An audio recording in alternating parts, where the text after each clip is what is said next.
मुच्यते। पूर्णस्य पूर्णमादाय पूर्णमेवावशिष्यते।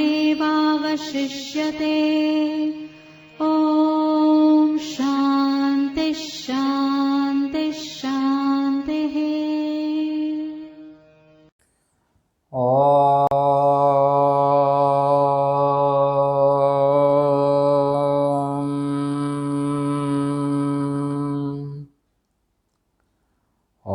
उत्पत्ति की शक्तिरशेष वस्तु प्रकाशने कार्यवशेन यस्याः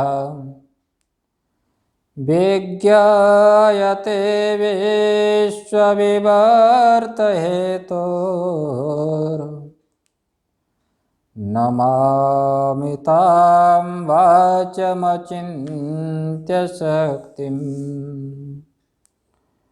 भक्तारमासाद्ययमेव नित्या सरस्वती स्वार्थसमन्वितासीत् निरास्तदुस्तर्ककलङ्कपङ्का नमामि तं शङ्करमर्चितङ्घ्रिं। सर्वमङ्गलमङ्गल्ये शिवे सर्वार्थसाधिके शरणे त्र्यम्बके गौरी नारायणि नमोऽस्तुते। नारायणि नमोऽस्तुते।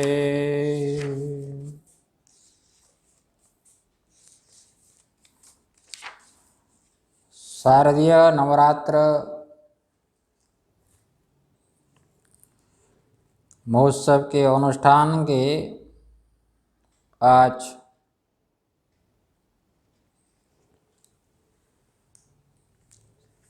षष्ठ दिवस षष्ठ रात्रि है। षष्ठी तिथि है आज। आज के दिन सरस्वती का पूजन होता है विशेष रूप से। हम आप लोग सरस्वती जी का पूजन तो प्रत्येक दिन कर ही रहे हैं।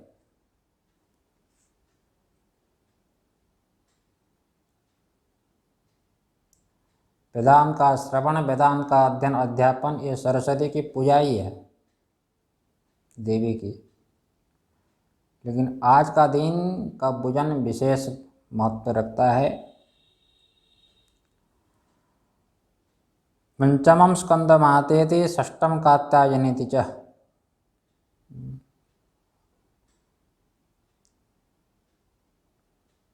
सच्चिदानंद स्वरूप परम तत्व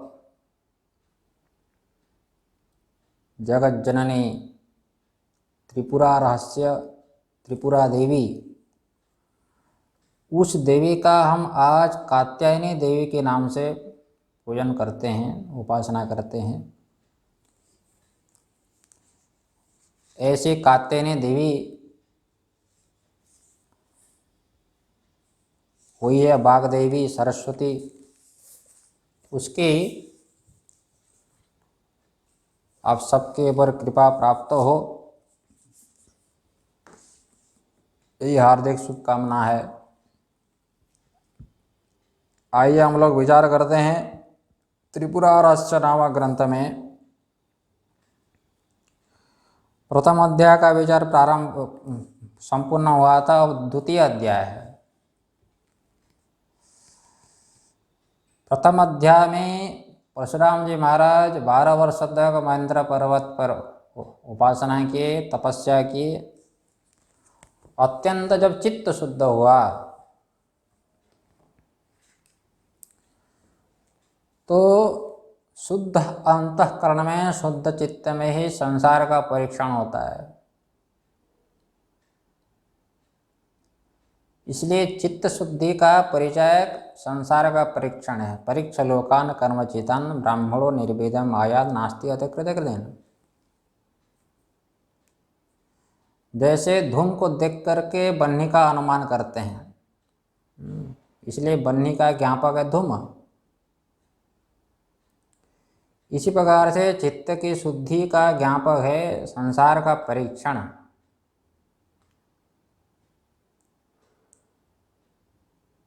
तो परशुराम जी महाराज जब 12 वर्ष तक उपासना किए तो उनका चित्त शुद्ध हो गया। शुद्ध चित्त से उनको संसार का परीक्षण हुआ। संसार में सुख नहीं है, फिर भी सुख के पीछे दौड़ रहे हैं। सुख है ही नहीं, सुख की छाया है। तो सुख की छाया को प्राप्त करने के लिए लोग संसार में दौड़ रहे हैं, विषयाभिमुखी है। तो विषयाभिमुखी जो व्यक्ति है, विषय में जो भोग चाहता है, उनकी इंद्रियों को भगवान ने, भगवती ने क्या कर दिया, परांची खाने वेतन स्वयंभू, उनके चित्त को, उनके इंद्रियों को बहिर्मुखी बना दिया देवी ने।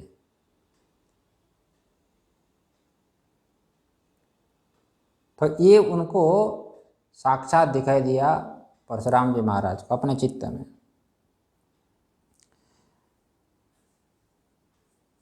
जो संसार से विरक्त होकर के, संसार से ये उनको निश्चय हो गया कि संसार से वास्तविक सुख प्राप्त नहीं हो सकता। वास्तविक सुख प्राप्त, सुख जहाँ पर है वहीं पर सुख की प्राप्ति होगी। जैसे किसी को प्यास लगी हो तो प्यास की निवृत्ति जल से होती है। इसलिए वो जल को प्राप्त करने के लिए प्रयत्नशील होता है, जल अभिमुखी होता है, जल की ओर जाता है। जो भूख से संतप्त है, इसलिए भूख की निवृत्ति भोजन से होती है, अनुकूल भोजन, इसलिए भोजन की ओर अभिमुखी होता है। ठीक इसी प्रकार से परशुराम जी महाराज परमानंद सुख को प्राप्त करना चाहते हैं। परमानंद सुख जहाँ पर है उसी की प्राप्ति से परमानंद सुख की प्राप्ति होगी। तो परमानंद स्वरूप बाहर नहीं है, परमानंद सुख अपने अंदर है। विज्ञानम आनंदम ब्रह्म, आनंद आत्मा का स्वरूप है, आनंद आत्मा से अतिरिक्त नहीं है। इसीलिए परशुराम जी महाराज वो जो आत्मस्वरूप आनंद है, यदि भी आत्मा का स्वरूप आनंद है, उसकी प्राप्ति ज्ञान से होती है। आत्मा की पहचान से आनंद रूपता की प्राप्ति होगी। और आत्मा की पहचान, आत्मा के स्वरूप का निर्धारण गुरु वाक्य से होता है। संसार रूपी समुद्र से तरना हो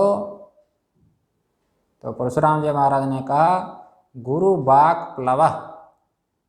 ये गुरु सदगुरु महाराज का जो वाक्य है, शास्त्र वाक्य, वेदांत वाक्य, यही है नौका।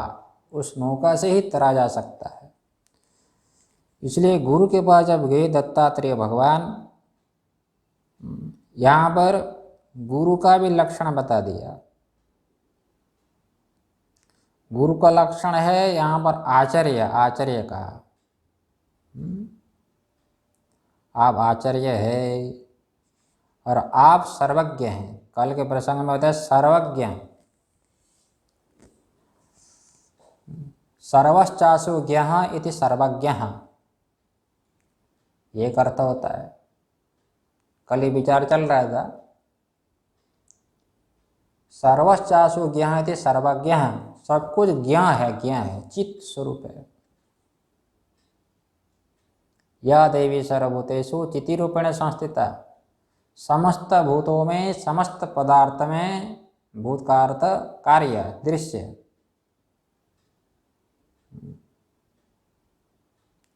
तो समस्त दृश्यमान जगत में एक चित है, चेतन है। तो श्रीमद् भागवत गीता में आप लोग सुनते हैं क्षेत्र क्षेत्र के विभाग योग।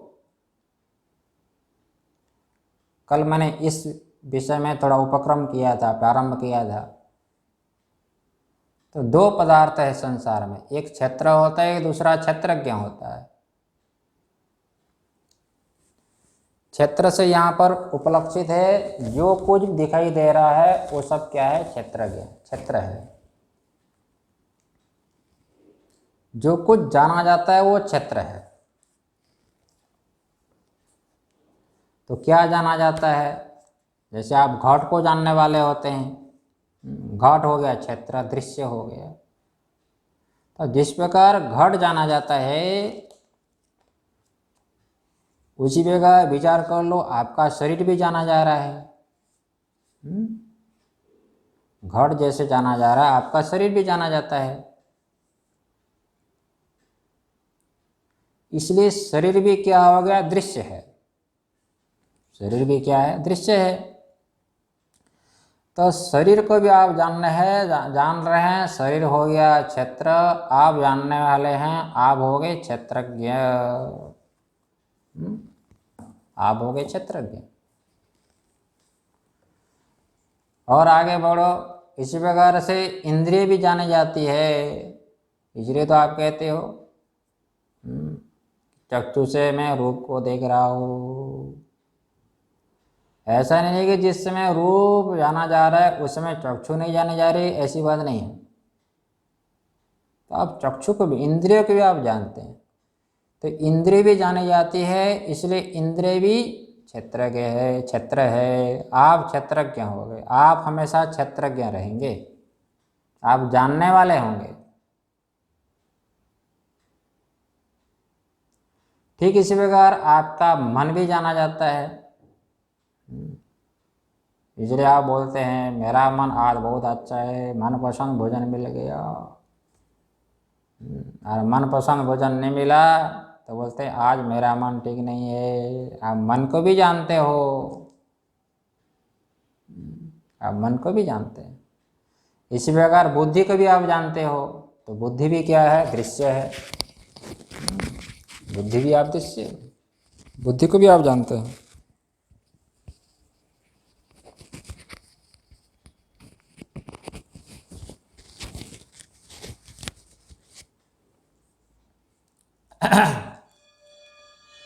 तो इसलिए पहले दो विभाग कर लो। जो भी जाना जा रहा है वो क्षेत्र है, आप जानने वाले हैं, एक क्षेत्रज्ञ है। अच्छा, आगे अब एक विचार करना है भाई, दो पदार्थ जो एक क्षेत्र हो गया, एक क्षेत्रज्ञ हो गया, समझ में ना। लेकिन दोनों की सत्ता अलग अलग है कि एक सत्ता में दूसरी आश्रित है। ये विचार कर लो। एक क्षेत्र हो गया, दूसरा क्षेत्रज्ञ हो गया। तो विचार करने पर लगता है कि क्षेत्र स्वतंत्र है, क्षेत्रज्ञ भी स्वतंत्र है। बोलते हैं ऐसा नहीं है।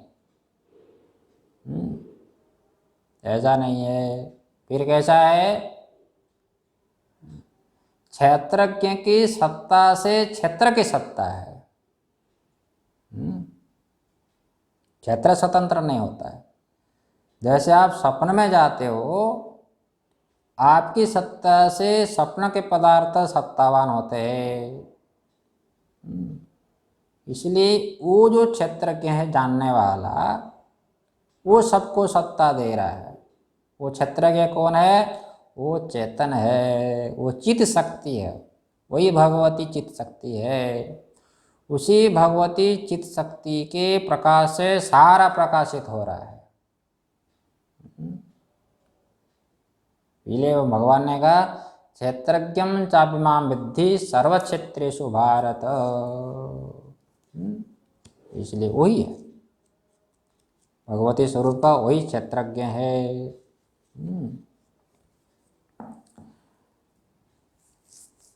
इसीलिए कहते हैं यहाँ पर जितने भी सारा दृश्यमान जगत है वो ज्ञान स्वरूप है, इसलिए सर्वज्ञ है। सब कुछ सारा जितने भी दृश्यमान जगत है और जीव भी है, सब कुछ कौन है? ज्ञान है, ज्ञान, इसलिए बोलते सर्वज्ञ। वही आत्मा का स्वरूप है, वही परमात्मा का स्वरूप है। ऐसे परमात्मा का स्वरूप का साक्षात्कार जिसको हो गया वो भी सर्वज्ञ हो जाएगा। इसलिए गुरु को कहा जाता है सर्वज्ञ। अथवा सर्वज्ञ का अर्थ दूसरा भी होता है, सर्वम जानाति इति सर्वज्ञ। ये सर्वज्ञ, सर्वान जानाति इति सर्वज्ञ, सबको जो जानता है। सबको जानता मतलब ऐसा नहीं कि सबके दादाजी के नाम को जानता है। फिर क्या है? जैसे सारा चित्र, जो कुछ भी पर्दे में चित्र दिखाई देता है, चित्र जैसे पर्दे से भिन्न नहीं है। ये समस्त चित्रों को जैसे एक पर्दे के दृष्टि से देखना, यही पर्दे को वास्तविक देखना है। ठीक इसी प्रकार से समस्त पदार्थों को एक भगवती स्वरूप, चेतन स्वरूप की दृष्टि से देखना, ये हो गया सर्वज्ञता। इसलिए सारा दृश्यमान जगत वो एक चेतन स्वरूप है, वो ये सर्वज्ञ। अच्छा, ये तो गुरु का लक्षण बता दिया। तो जो आचार्य हो, ये श्रोत्रिय कहा। और ये सर्वज्ञ शब्द से लेना है ब्रह्मनिष्ठ। और वही श्रोत्रिय ब्रह्मनिष्ठ करुणा निधि है, वो करुणा का सागर है। ये महापुरुष का स्वभाव होता है। यद्यपि महापुरुष का कर्तव्य संसार में कुछ भी नहीं है, कर्तव्य नहीं है, फिर भी महापुरुष के पास कोई आता है तो उसकी करुणा उस साधक के प्रति, उस मोक्ष के प्रति स्वाभाविक हो जाती है। इसलिए बोलते हैं आप करुणा निधि, आप करुणा के सागर है, ऐसे स्तुति किया,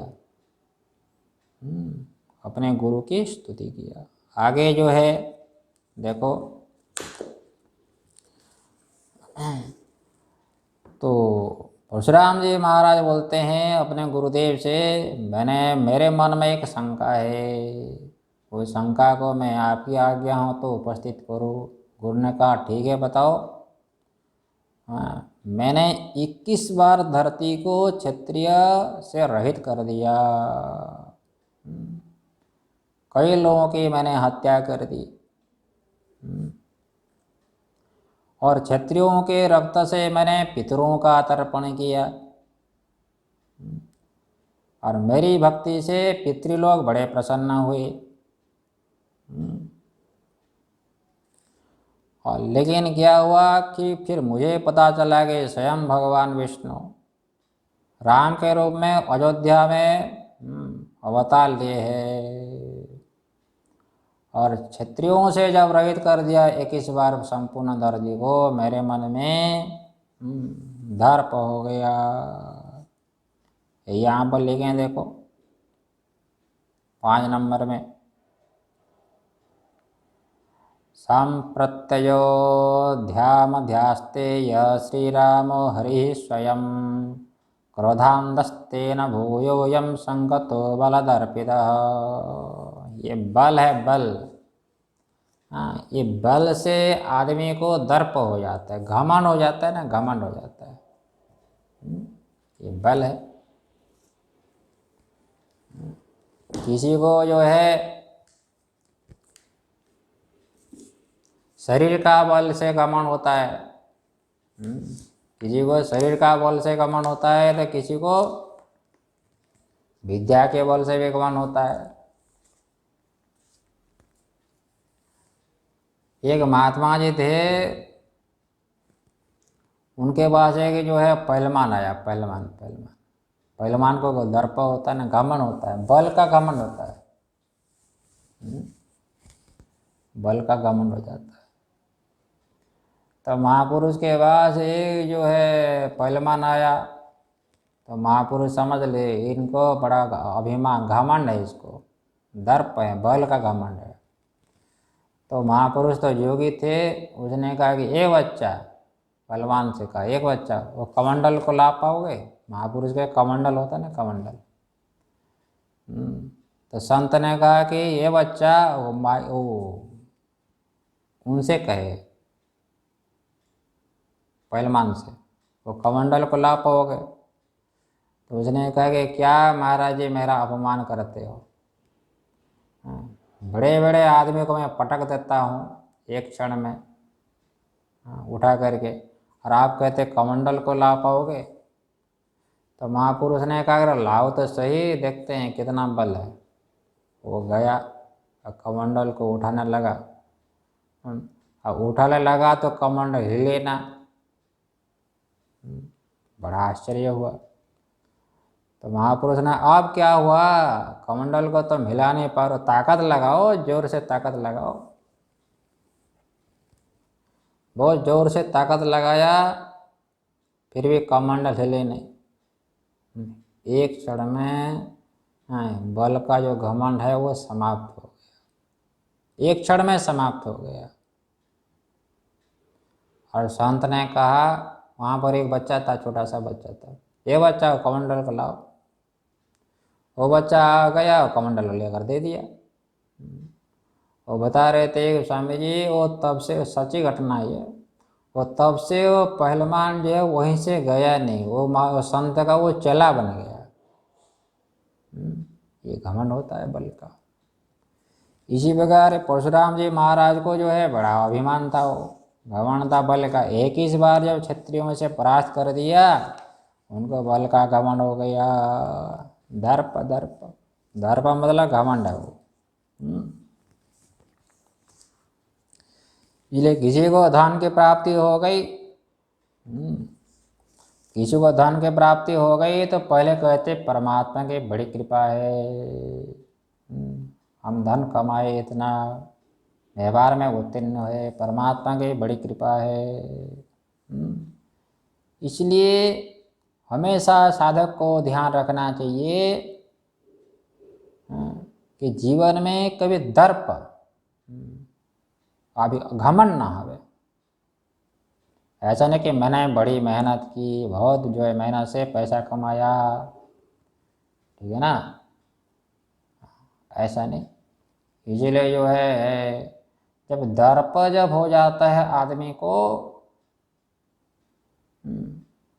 तो परमात्मा भूल जाता है, परमात्मा को भूल जाता है दर्प होने पर। भगवान विष्णु ने ब्रह्मा जी से कहा, क्या कहा, तो कहते हैं इष्ट वियोगयम दुखम यच्चानिष्ट समन्वया, इष्ट वियोगयम दुखम यच्चानिष्ट समन्वयात्। इष्ट का वियोग होने पर दुख हो जाता है। तो कह रहे हैं, देखो भगवान विष्णु कह रहे हैं कि जीवन में सबसे बड़ा दुख क्या है, जीवन में सबसे बड़ा दुख क्या है। हम तो समझते हैं कि कोई अनुकूल वस्तु हो और नष्ट हो गया, बहुत सुंदर मोबाइल है टूट गया, तो आदमी बड़ा दुखी हो जाता है। तो भगवान कह रहे हैं तुम जो समझ रहे हो इष्ट वियोगयम दुखम, इष्ट का वियोग होने पर तुमको दुख हो रहा है। और यच्चानिष्ट समन्वया, तुम्हारे जीवन में कोई अनिष्ट आया, समझते हो कि ये दुख आ गया, लेकिन भगवान कह रहे हैं ये दुख नहीं है, इसको दुख नहीं समझना चाहिए। फिर किसको दुख समझेंगे? भगवान कह रहे हैं एतद्दूतं हरेर्गेयम, इसको भगवान का दूत समझ लो। भगवान का दूत, दूत मतलब खबर देने वाला, कि शरीर धारण किए हो तो ये दुख होगा ही होगा, ये तो होना ही होना है। कभी इष्ट का भी होगा, कभी अनिष्ट का अनिष्ट की प्राप्ति होगी। कोई जीवन में कभी अनुकूलता आएगी तो जीवन में कभी प्रतिकूलता आएगी। ये अनुकूलता प्रतिकूलता तो होती है, इसलिए इसको दुख नहीं समझना चाहिए, भगवान का दूत समझ लो। इसलिए भगवान का दूत है। ये अनुकूलता अनुकूलता तो जीवन में आती आती आएगी आएगी, जब तक शरीर है। फिर क्या दुख समझेंगे? भगवान विष्णु कहते हैं विष्णु विस्मरणम दुखम। जिसने हमको शरीर दिया, जो चला रहा है शरीर को, जिसने हमारे अंदर बुद्धि का संचार किया, प्राण का संचार किया, लोगों को भ्रांति हो जाती है, अरे भाई शरीर चल रहा है प्राण से, शरीर चल रहा है अपान से। इसलिए परमात्मा को मानने की क्या आवश्यकता है? भगवान कहते हैं ऐसा नहीं, न प्राणेन अपानेन वा मर्त्यो जीवति कश्चन। ये प्राण अपान से नहीं चल रहा है, अपितु प्राण अपान जिससे चल रहा है उसी से ही शरीर चल रहा है। ये भ्रांति होती है। जैसे यद्यपि बल्ब के बिना प्रकाश तो नहीं होगा, बल्ब लगाओ कमरे में, बल्ब के बिना तो प्रकाश नहीं हो सकता, बात तो ठीक है। लेकिन बल्ब से ही प्रकाश हो रहा है ऐसा नहीं है। उस बल्ब के अंदर तार के माध्यम से यदि विद्युत शक्ति ना हो, और विद्युत शक्ति यदि ना हो तो बल्ब से प्रकाश कहाँ से होगा? ये समझ के रखना है। इसीलिए जिस भगवती परम शक्ति पराशक्ति से प्राण अपान चल रहे हैं, उसी पराशक्ति से शरीर भी चलता है। इसलिए भगवान ने कहा विष्णु विस्मरणम दुखम। विष्णु क्या है? विष्णु का अर्थ वेवेष्टे सर्वान व्याप्नोति विष्णु हो, जो सबको व्याप्त करे। सबको कौन व्याप्त कर रहा है? एक पराशक्ति जगत जननी त्रिपुरा सुंदरी, वो सबको व्याप्त करती है। या देवी सर्वभूतेषु चित रूपेण, चिति मतलब क्या? चेतन। उस चेतन के बिना कोई वस्तु सिद्ध नहीं होगी वेदांत के अनुसार भी। जैसे अयम घटः, ये ज्ञान जब तक नहीं होगा तो घट के अस्तित्व में कोई प्रमाण नहीं है। ये दृष्टि सृष्टिवाद में भी ऐसा है। दृष्टि यदि न हो तो सृष्टि कहाँ से सिद्ध होगी? जैसे सर्प का ज्ञान यदि न हो तो सर्प सिद्ध नहीं होता है। जैसे मंद अंधकार में रज्जु पड़ी है, सर्प आपको दिखाई दे रहा है। जब तक सर्प का ज्ञान है तब तक सर्प है। इसी प्रकार से रस्सी का यदि विचार करेंगे तो रस्सी भी ऐसा है। रस्सी का ज्ञान यदि न हो तो रस्सी सिद्ध नहीं होती है वास्तविक देखा जाए तो। यही दृष्टि सृष्टि है। इसलिए दृष्टि होने पर सृष्टि, ये भी अर्थ है दृष्टि सृष्टि का।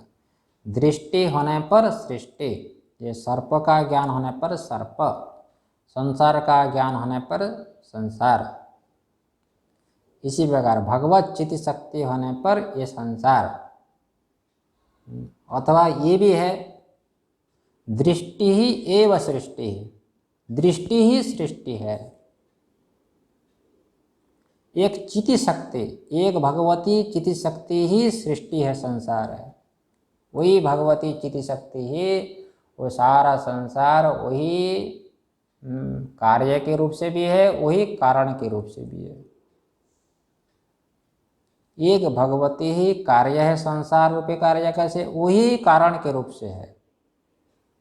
वही विष्णु है, वही शिव है, वही ब्रह्मा जी, वही अनेक कारण शक्ति के रूप से वो विद्यमान है। इसीलिए जो हमारे शरीर को चला रहा है, मन बुद्धि को चला रहा है, उसी को भूल जाना ये सबसे बड़ा दुख है। एक महापुरुष ने कहा कि इस संसार में 1.5 पाप है, 1.5 पुण्य है। महापुरुषों की वाणी बड़ी विलक्षण होती है। 1.5 पाप और 1.5 पुण्य है। भाई 1.5 पुण्य क्या है? बोलते हैं शास्त्र में जितने भी विधि वाक्य है जिसको करने से पुण्य मिलता है, ऐसा कर्म करने से जितने पुण्य मिलेगा सबको मिला दो तो आधा हो गया, इसको आधा मान लो।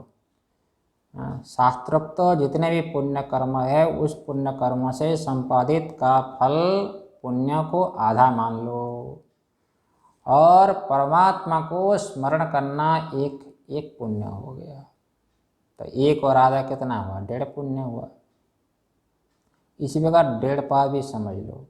अर्थात शास्त्र में जो निषिद्ध कर्म बताया गया, ब्राह्मण न हंतव्य, सुरा न पातव्या, झूठ नहीं बोलना चाहिए, ये निषेध वाक्य है।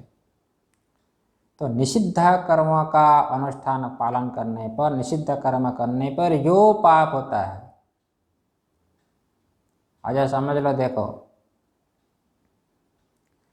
पाप पुण्य को तो किसी ने देखा नहीं। ये लोग बोलते हैं ना ईश्वर को किसी ने देखा नहीं, तो पाप पुण्य को भी किसी ने देखा नहीं।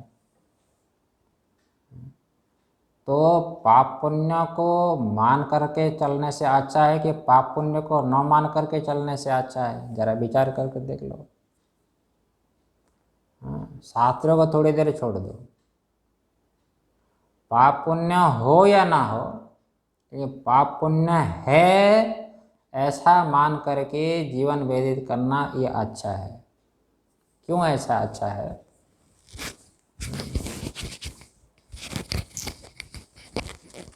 इसलिए अच्छा मानना चाहिए, मान लीजिए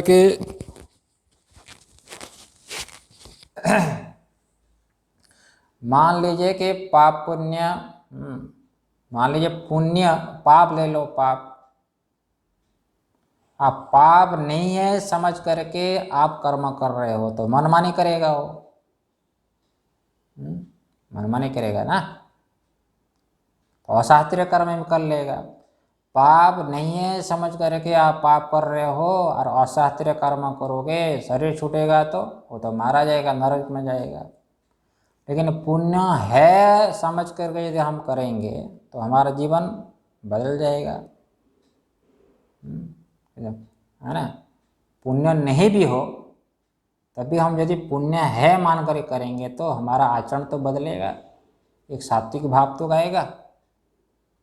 इसीलिए पाप पुण्य है, ईश्वर है ऐसा मान करके ही चलना चाहिए। आत्मा अस्ति इत्येव उपलब्धव्य, परमात्मा है ऐसा मान करके ही आगे चलना चाहिए साधक को। तो कहा कि उस परमात्मा को भूल जाना ये सबसे बड़ा दुख है। इसलिए किसी को धन का अभिमान हो जाता है तो किसी को विद्या का भी अभिमान हो जाता है। जरा इसके ऊपर ध्यान दीजिए। इसलिए विद्या का अभिमान हो जाता है तो कहते कि मैंने इतना अध्ययन कर लिया, इतना पढ़ लिया, तो विद्या का अभिमान हो जाता है। इसलिए जब विद्या का अभिमान होता है तो समझता है कि मेरे सामने कौन टिकेगा, मेरे समान कोई विद्वान ही नहीं है। इसलिए सबके बातें वो काटने लगता है। इसलिए विद्या का जो अभिमान होता है तो धर्म का भी अतिक्रमण कर लेता है, शास्त्र का भी अतिक्रमण कर लेता है।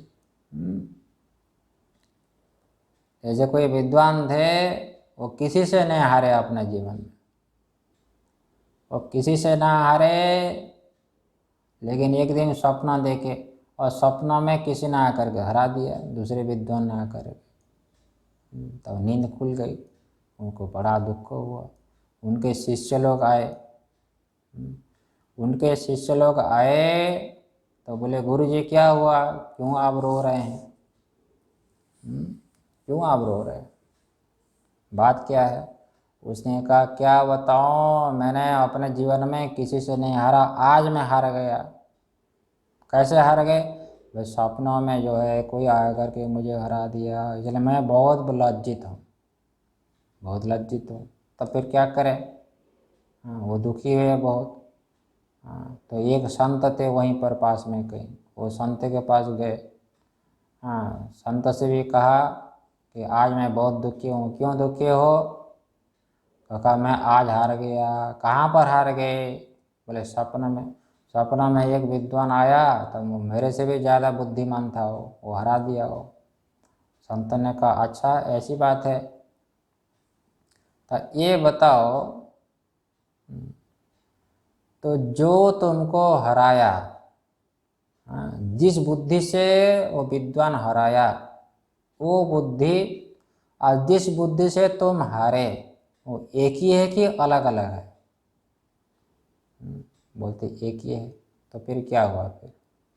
इसलिए ये बुद्धि का ही धर्म है विद्वत्ता, और बुद्धि का ही धर्म है क्या है? अविद्वत्ता, अज्ञान। इसलिए व्यक्ति, हाँ, ये जब नहीं समझता है तो उनको अभिमान हो जाता है। इसलिए अभिमान, विद्या का अभिमान नहीं होना चाहिए, बड़ा कठिन है। एक स्वामी जी बता रहे थे, एक बहुत बड़ा जो है नैयायिक था, तार्किक था। तार्किक तार्किक को तो खोपड़ी बुद्धि उल्टी होती है, बहुत तेज होती है। उसका जब शरीर छूट रहा है तो उनके चेले लोग बोले गुरु जी आपका शरीर छूट रहा है, इसलिए आप जाते जाते अपना अनुभव बता कर जावे। आप अनुभव बताइए, अपने जीवन में क्या पाया आपने। जब ऐसा पूछे तो वो विद्वान की आंखों में आंसू आ गया। आंसू आ गया, इतने बड़े विद्वान है देखो। उसने कहा बेटा क्या बताऊं, बैठो मैं समझा रहा हूँ। तो चेले लोग सब बैठ गए। उसने कहा कि मुझे एक बहुत बड़ा दक्षिणावर्त शंख मिला था। दक्षिणावर्त शंख, दक्षिणावर्त शंख क्या है? जो संकल्प करोगे वो संकल्प तुम्हारा पूरा हो जाएगा, वो दक्षिणावर्त शंख है। तो मुझे एक दक्षिणावर्त शंख मिला था। तभी दक्षिणावर्त शंख का क्या किए फिर आप? उसने कहा मेरे पास एक घड़ा भी था, घड़ा, मेरे पास एक घड़ा था। और घड़ा क्या है कि जो है घड़े के अंदर जल भरते हैं तो जो है जल चला जाता है, छिद्र था घड़े में। तो मैंने क्या किया, वो जो शंख था दक्षिणावर्त शंख, उसको मैंने वो घिस करके जो चूर्ण बनाया, चूर्ण, उस चूर्ण का लेप लगाया घड़े के छिद्र में, ताकि छिद्र रुक जाए तो जल रुक जाएगा। लेकिन एक छिद्र को रोके तो दूसरा छिद्र हो जाता था, दूसरे छिद्र में, दूसरे को रोके तो तीसरा छिद्र हो जाता है। मैं बहुत परेशान हो गया। तो उस दक्षिणावर्त शंख को, वो छिद्र को रोकने में ही समाप्त कर दिया, उसका विनियोग छिद्र को रोकने में समाप्त कर दिया। तो विद्वान ने कहा बेटे कुछ समझ में आया दृष्टांत? नहीं गुरुजी समझ में नहीं आया। तो बोलते वो दक्षिणावर्त शंख क्या है और घड़ा क्या है? घड़ा क्या है, वो दक्षिणावर्त शंख क्या है? तो विचार करते हैं कि दक्षिणावर्त शंख क्या है? ये शरीर, ये मनुष्य का शरीर क्या है? दक्षिणावर्त शंख है। और घड़ा क्या है? घड़ा है हमारी बुद्धि, हमारा अंतकरण, हमारा मन, हमारा मन। इसलिए मन में यदि आप जल रखना चाहते हैं, मन में यदि आनंद रूप जल को रखना चाहते हैं, मन में यदि ज्ञानामृत, हाँ, जल को रखना चाहते हैं, तो मन रूपी घड़ा, घड़े में कोई छिद्र नहीं होना चाहिए। और छिद्र क्या है? छिद्र क्या है कि ऐसणा, ऐसणा ही छिद्र है, कामना ही छिद्र है।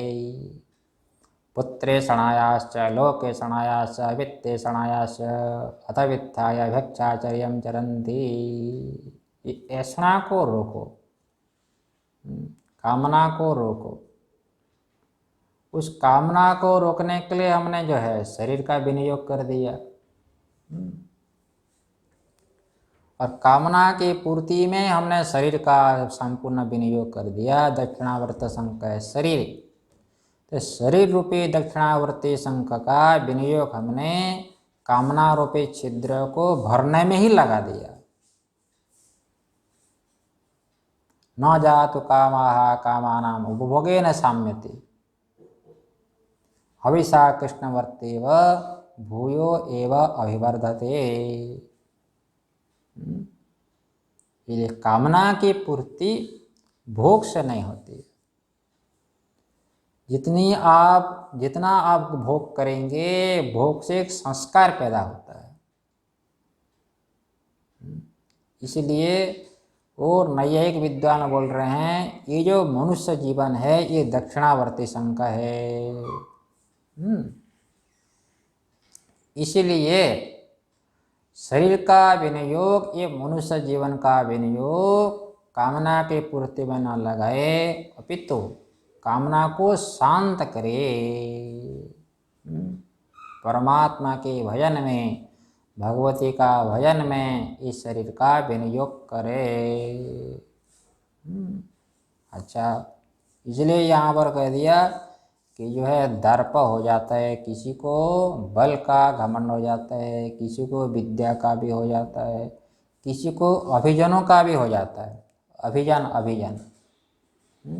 अभिजन मतलब हमारे पूर्वज ऐसे हैं, हमारे पिताजी ऐसे हैं, हमारे दादाजी ऐसे हैं, इसी प्रकार का हो जाता है।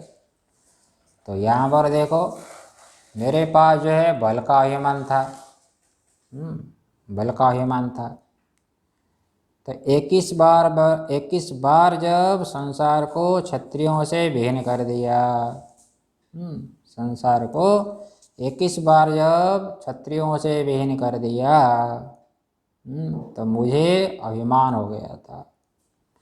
और भगवान राम ने मेरे घमंड को, बल से होने वाला घमंड को चूर चूर कर दिया, क्योंकि वो परम दयालु थे, परम दयालु थे।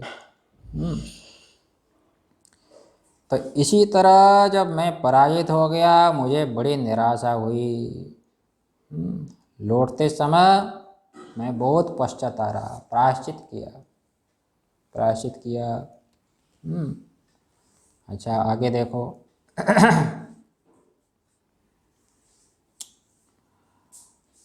जब परास्त होकर के मैं वापस आ रहा था, रास्ते में एक जो है अवधूत मिल गए।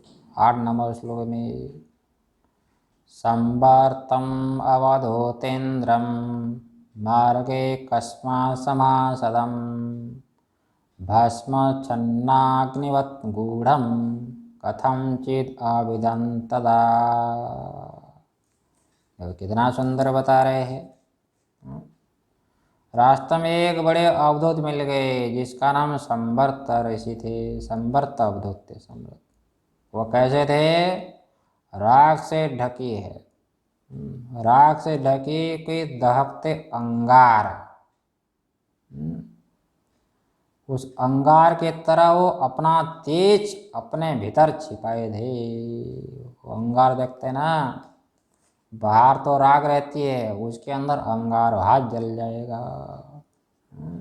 इसी प्रकार से राग तो नरम होता है, राग नरम होता है, लेकिन अंदर वो आग रहती है। इसी प्रकार से महापुरुष का जीवन तो ऊपर से सरल दिखता है, लेकिन अंदर आग है। आग क्या है? ज्ञान। वो ज्ञान रूपी अग्नि हमेशा रहती है महापुरुष के चित्त में। इसलिए सब कुछ व्यवहार करते समय भी अपने को मेरा स्वरूप ब्रह्म, अहम ब्रह्मास्मि, इस प्रकार अनुभव महापुरुष का सतह होता है। जरा इस बात को समझ लो। इसलिए बहुत लोग शंका करते हैं, बहुत लोग ये शंका करते हैं यदि महापुरुष को साक्षात्कार हो गया कि मैं ब्रह्म हूँ, व्यवहार कैसे करेगा? व्यवहार कैसे करेगा भाई? अविद्या नहीं है, कामना नहीं है, तो व्यवहार संसार में कैसे करेगा? जब अद्वैत बुद्धि होगी, सारा कुछ भगवत स्वरूप हो गया, ना कुछ रहा, ना संसार रहा, ना जीव रहा, ना कुछ रहा, फिर व्यवहार कैसे करेगा? जरा समझ करके रख लो। जैसे दृष्टांत है, कोई हलवाई हो, जैसे वो चीनी से बनी हुई अनेक प्रकार की मूर्ति को बेचता है। कभी जो है गणेश जी की मूर्ति बेचता है, वो साथ साथ में चूहे की मूर्ति बेचता है। कोई एक बालक गया वो हलवाई के पास, कहा कि हमको गणेश जी दे दो, तो उसने वजन करके दे दिया। 1 किलो का गणेश, 1 किलो की गणेश मूर्ति वजन करके दे दिया। फिर बच्चे ने कहा कि गणेश जी देने से नहीं होगा, केवल उसके साथ साथ चूहे को, वाहन को दे दो। वो भी 1 किलो वजन करके दे दिया, 5 ठो। तो कितना हुआ? बोलता ये 100 रुपये का है, ये 100 रुपये का है। तो बच्चे को बड़ा आश्चर्य हुआ, भाई दोनों की कीमत एक कैसे? भाई ये गणेश भगवान है, ये तो उसका वाहन है, दोनों एक कैसे हुआ? तो उसने कहा चाहे तुम गणेश ले लो चाहे चूहा ले लो, है तो ये भी 100 रुपये का है, ये भी 100 रुपये का है, दोनों समान है, क्योंकि उनको चीनी का ज्ञान है। हाँ, जरा ठीक से देखिएगा, तो हलवाई को चीनी का ज्ञान भी है, और चीनी में है, चीनी में अद्वैत। चाहे गणेश की मूर्ति, उसमें भी चीनी ही चीनी है, चाहे चूहे की मूर्ति हो, वाहन हो, उसमें भी क्या है? चीनी है। तो चीनी है अद्वैत, और द्वैत है मूर्ति। नाम और रूप में द्वैत है, नाम और रूप जो आकार है द्वैत उसमें है, चीनी में द्वैत नहीं है। चीनी में द्वैत नहीं है। लेकिन बालक को चीनी का ज्ञान नहीं है। ज्ञान क्या है? केवल मूर्ति का, नाम रूप का ज्ञान है, द्वैत का ज्ञान है। तो क्या होता है, हलवाई को 2 ज्ञान है, एक अद्वैत का ज्ञान है, दूसरा द्वैत का ज्ञान है। लेकिन क्या होता है, एक अद्वैत के ज्ञान से द्वैत बाधित हो जाता है, इसलिए कोई विरोध नहीं है। इसलिए अद्वैत ज्ञान रूपी अग्नि, मैं ब्रह्म हूँ, इस प्रकार की अग्नि ये महापुरुष के चित्त में निरंतर प्रज्वलित होती है। वो ज्ञान रूपी अग्नि कभी बुझती नहीं है। उस ज्ञान रूपी अग्नि वो नहीं दिखती है बाहर से। बाहर से तो हमको शरीर दिखता है, इसलिए लोग व्यवहार करते हैं भैया। फिर ज्ञान होने के बाद भी वही खा रहे पी रहे हैं, तो हमारे में और उनमें ज्ञानी में क्या अंतर है? अंतर शरीर को लेकर के नहीं होता है। इसलिए व्यवहार पश्वादिशु अविशेषात्, भगवान भाष्यकार लिखते हैं, चाहे ज्ञानी के शरीर का व्यवहार हो चाहे अज्ञानी के शरीर का व्यवहार हो, व्यवहार में कोई अंतर नहीं होता है। लेकिन अंतर क्या है? ज्ञानी के अंदर अज्ञान नहीं है, ज्ञान रूपी अग्नि है। ज्ञान अग्नि सर्वकर्माणि भस्मसात् कुरुते अर्जुन, ज्ञान रूपी अग्नि से सब अज्ञान भस्मीभूत हो गए। तो ये दोनों में अंतर है। तो अपना आश्चर्य बता रहे हैं परशुराम जी महाराज, राख से ढकी हुई दहकते अंगारे की तरह ये अपना तेज अपने भीतर छिपा रहे हैं। बड़े मुश्किल से मैंने पहचाना इसको, बड़ी मुश्किल से मैंने उन्हें पहचाना।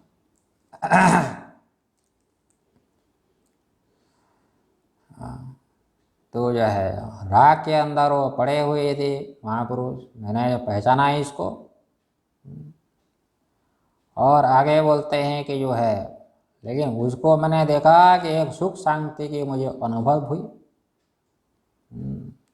अपने परमानंद में वो मग्न थे, अत्यंत तेज था वो संवर्त ऋषि में,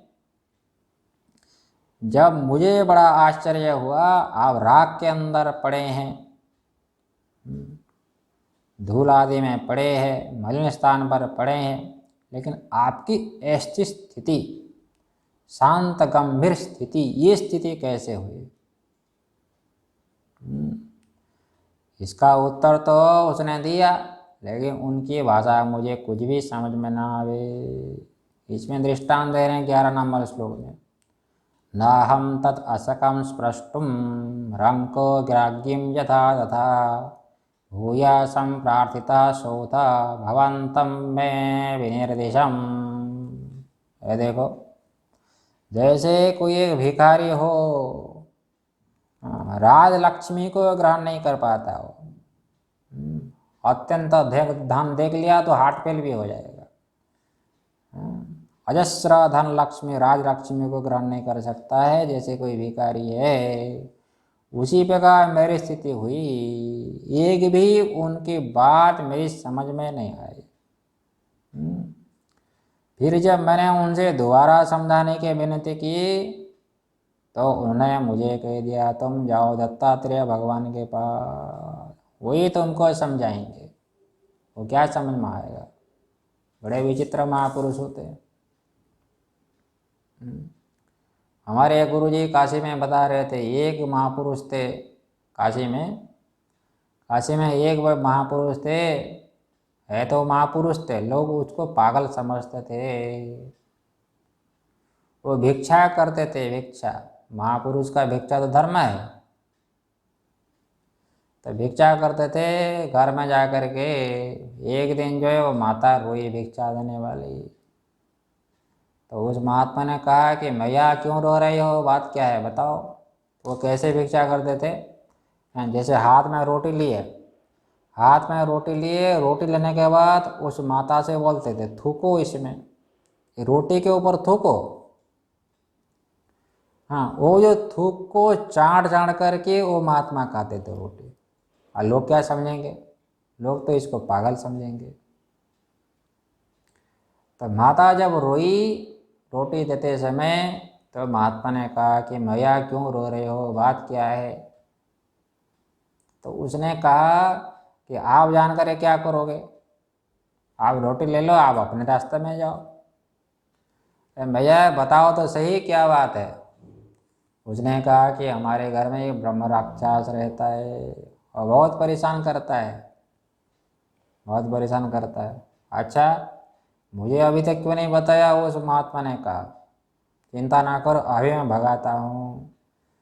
उसने कहा कि मेरी तरफ ना देखो, मैं अभी भगा रहा हूँ। उस महात्मा ने कहा, फिर उस महात्मा ने किया कि लघु शंका कर दिया, अपने हाथ में लघु शंका करके उस घर में छेड़ दिया, वो भागो यहाँ से और दोबारा आना नहीं। वह चिल्लाते हुए वो ब्रह्म राक्षस चला गया।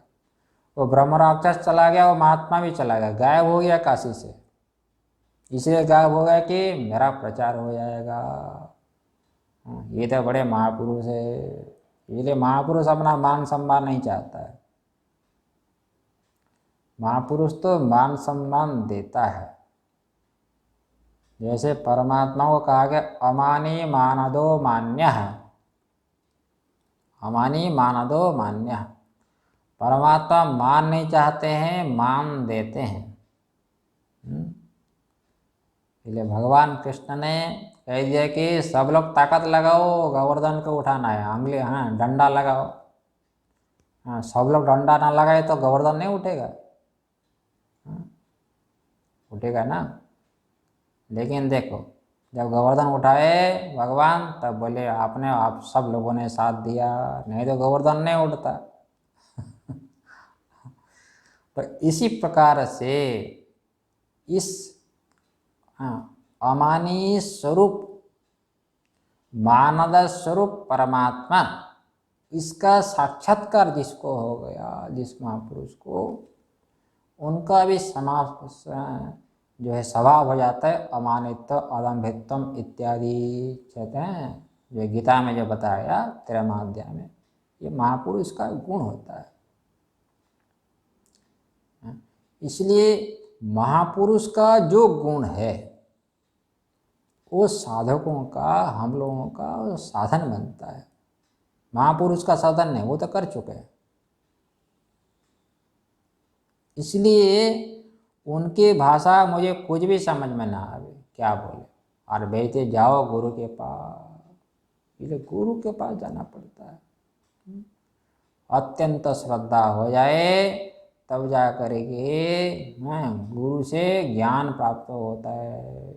आप लोग जानते हैं नामदेव की कथा, जानते हैं आप लोग नामदेव की कथा क्या है? देखो, भगवान की ऐसी भक्ति किया विठ्ठल भगवान की, वो भगवान उसके साथ खावे पीवे। अब दृष्टांत में ज़्यादा नहीं जाना है, लेकिन क्या समझना है दृष्टांत का सार। तो नामदेव जी के पिताजी बोल दिए कि नामदेव मैं कहीं बाहर जा रहा हूँ, भगवान को भोग लगा देना है, विठ्ठल भगवान का। उनको क्या पता कि भगवान नहीं खाते हैं, उनको पता है कि भगवान हमारी तरह खाते होंगे, ऐसा बता दिया। और जो है भोग लगा दिया, भगवान को रख दिया भगवान के सामने नामदेव, और सामने बैठा, खाओ जल्दी मुझे खेलने जाना है। जब तो नहीं खाओगे मुझे जाना नहीं है, क्योंकि पिताजी का आदेश है कि भगवान को भोग लगाना। तो ऐसी सरल भक्ति, ऐसा सरल भाव देख करके भगवान को प्रकट होना पड़ा, भगवान को खाना पड़ा। बताओ, तब से उनकी भक्ति में ऐसा जो है हो गए भगवान उनके मित्र की तरह, उनके साथ खाते, उनके साथ पीते, उनके साथ सोते। लेकिन एकाएक जब सभा, विद्वानों की सभा में जब नामदेव गए, वो तो कुमार था ना, गोरा कुमार, जानते हैं आप लोग।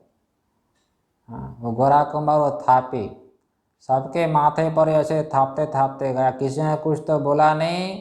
जब नामदेव के माथे के ऊपर जो लगाए थे थापी मार दिया तो बिगड़ गए नामदेव। क्या तुम जो है विद्वानों का अपमान करते हो, भक्तों का अपमान करते हो?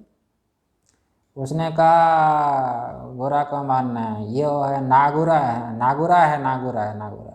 नागुरा मतलब इसने गुरु ने किया है, ये कच्चा घड़ा है। और नामदेव छोटा बालक था, वो रोते भगवान के पास आ गया।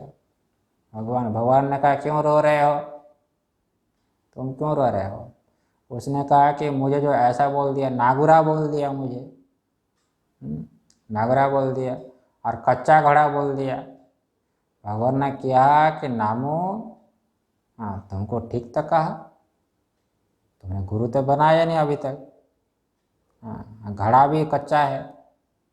तो नामदेव ने कहा कि आपका जो दर्शन हो गया, मैं आपके साथ हमेशा खेलता हूँ, सोता हूँ, सब कुछ करता हूँ, फिर भी मुझे गुरु बनाना पड़ेगा? बोले हाँ, गुरु बना पड़ेगा।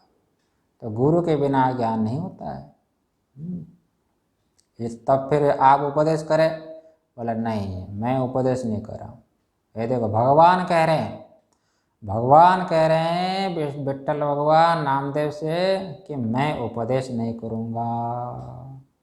उपदेश कौन करेगा? उपदेश तो गुरु करेगा, ये गुरु का काम है। वो ज्ञान है, गुरु वाक्य से ही ज्ञान होता है। जब तक गुरु वाक्य नहीं है, आचार्यवान पुरुषो वेद, गुरु के समर्पण जब तक नहीं आता है, ज्ञान नहीं होता है। इसका विचार हम आगे करेंगे।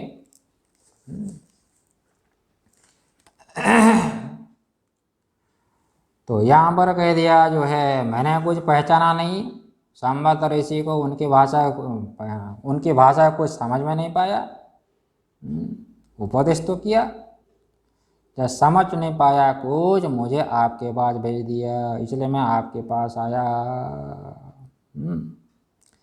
और आकर के भगवती त्रिपुरा में भक्ति जगाने वाली उनकी महिमा आपके मुखारविंद से पहले अवश्य सुनी। भगवती त्रिपुरा की महिमा को मैंने जब सुना, इसलिए जब महिमा को सुना तो मेरे मन में जो है भक्ति जग गई उपासना के लिए। मैंने इसलिए 12 वर्ष तक उपासना किया। तो परशुराम जी महाराज 12 वर्ष तक कर सकते हैं तो हम लोग 9 दिन तक क्यों नहीं कर सकते हैं भगवती की उपासना। इसलिए आप लोग हम लोग सब भगवती की उपासना में लगे हैं। ऐसी परम शक्ति भगवती की सब आपको कृपा प्राप्त हो, अनंत शक्ति प्राप्त हो। ओम पूर्णमदः पूर्णमिदं पूर्णात् पूर्णमुदच्यते पूर्णस्य पूर्णमादाय पूर्णमेवावशिष्यते। ओम शांति शांति शांति।